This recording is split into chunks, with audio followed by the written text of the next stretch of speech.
U.S. House Minority Leader Hakeem Jeffries showing up to the Illinois State Capitol yesterday, talking with Democrat leaders about redistricting.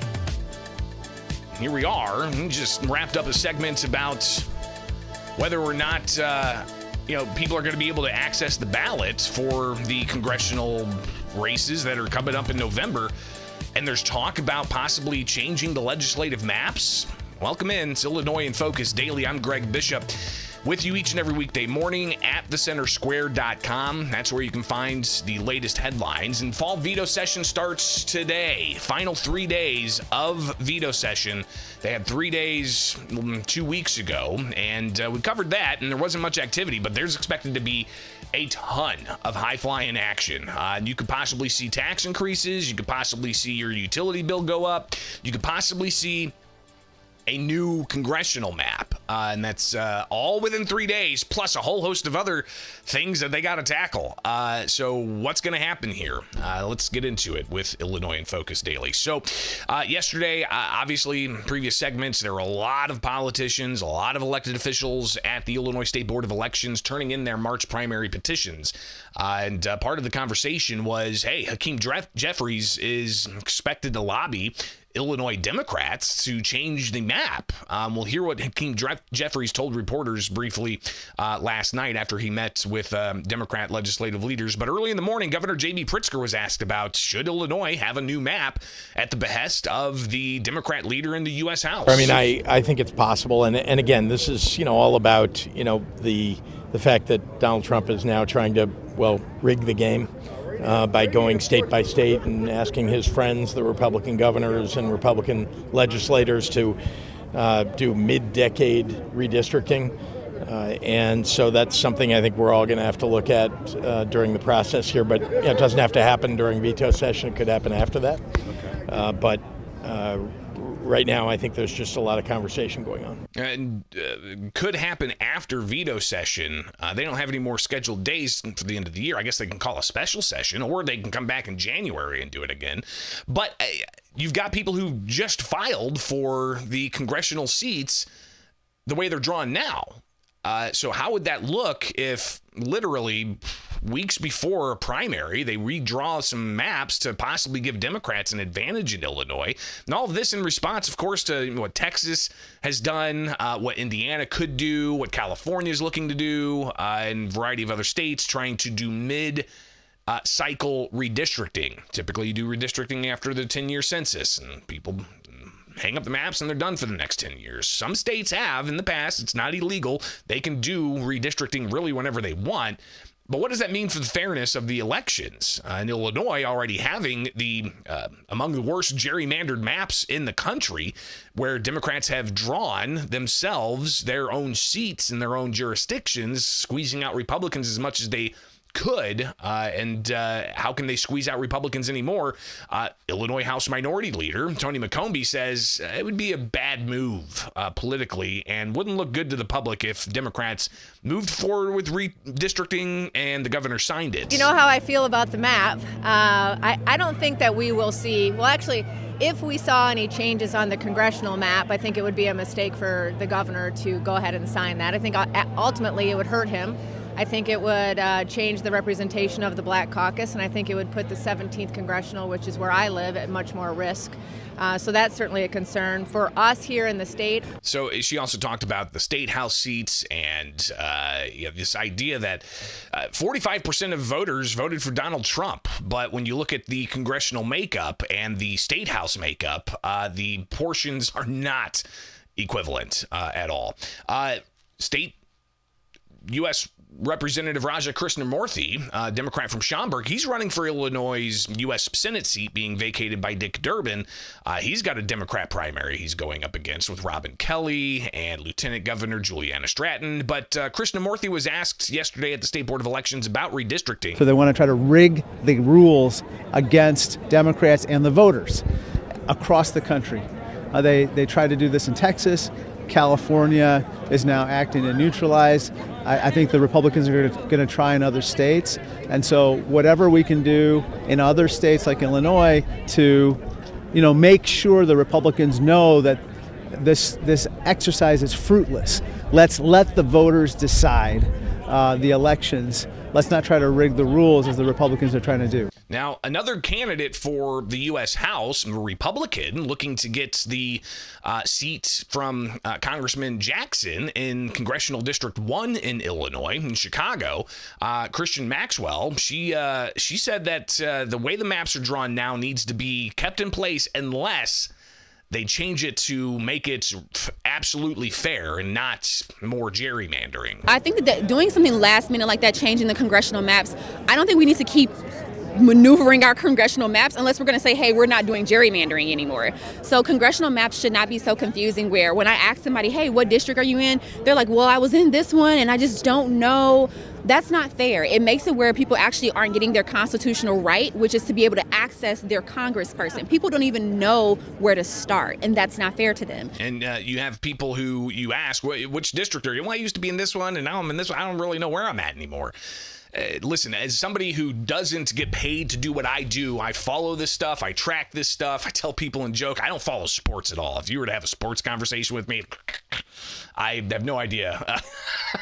I don't even know when the season starts or ends for any of these major league. Anyways, but politics and government, I could give you stats and figures all day long, but I get paid to do this. You as the taxpayer, as the voter, you're out there doing your thing, working for your family to get food on your table, and you don't have the time to delve into all of this. And hopefully this channel and this outlet in the center square can provide that for you so you can get in, get out, and get on with your day. But as a voter, yeah, I bet it is confusing. Who's my congressman? Who's my state senator? Who's my state legislator? Who's my alderman, for example? I mean, these are things that it's hard to keep up with when you got the day-to-day. But when it comes to redistricting, as I mentioned, Hakeem Jeffries, the U.S. House Minority Leader, came to Illinois, came to the state capitol Monday to lobby to have changed maps. And he spoke with reporters briefly. Our camera was there, microphone a little bit further away, but here's some of what he had to say. Well, there's a lot, obviously, that's taking place across the country. And Republicans continue to unleash this extraordinary effort. Just today, a special session announced in Indiana, and it's clear that Democrats are going to have to respond thoughtfully but forcefully across the nation. It's Illinois, right? Illinois is going to be an incredibly important part of the response on behalf of the American people. And that's always been the case. Thank you. All right, so Jeffries, again, sharing some thoughts as he's meeting with leaders in Illinois at the Illinois State House. Will we see redistricting come up for fall veto session? Again, we'll be on top of it, so be sure to get to thecentersquare.com and follow us. Get the newsletter, but that's not the only thing. 3 days, a lot can happen, and some of you who've tracked this with us, you know that it could be some long nights ahead. You got the issues of the transit fiscal cliff. How are they going to address that? High energy costs. How are they going to address that?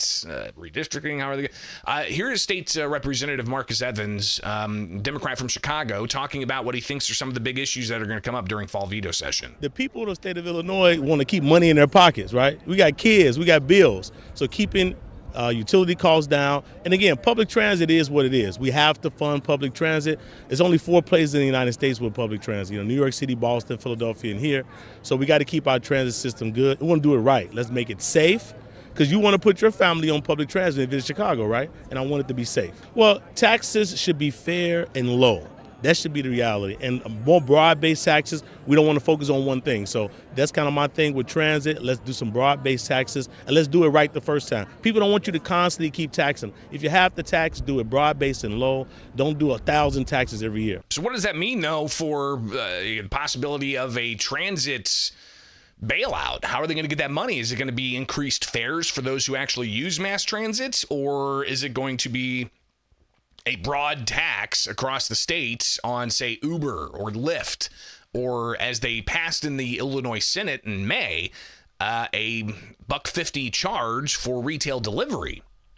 That didn't pass the House. So how's this going to play out? State Representative Brad Halbrook, a Republican from Shelbyville, said that veto session is going to be interesting, and they're kind of excited to see how it's going to play out.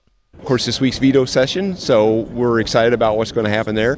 Hopefully, the bad legislation that we've been hearing about does not surface. Hopefully, they can't find an agreement on some of the stuff, especially the energy bill.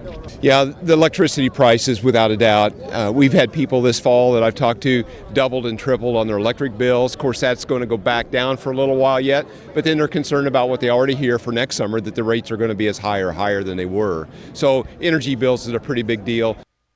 So you've got energy that's obviously going to be top of mind as well. State Senator Robert Peters, he talked a little bit with us about what to expect for fall veto session. Yeah, I mean, there's a lot on the plate. Responding to the immigration raid, responding to property tax needs, responding. There's the energy bill that I know that there are especially some folks working on. I'm right now working on bills around labor protections. I'm working on legislation around juvenile justice and just trying to make sure I look out for the people I represent in my district. And Democrats have their agenda. They have the supermajority in both chambers.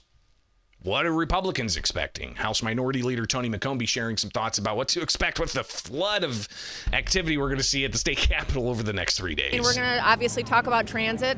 I hope it's more on the governance than a tax increase for Illinois taxpayers. Obviously, energy is a huge concern on capacity. I hope that we can see a bill that's going to push out shutting down things to a farther date. I read today somewhere about 340B.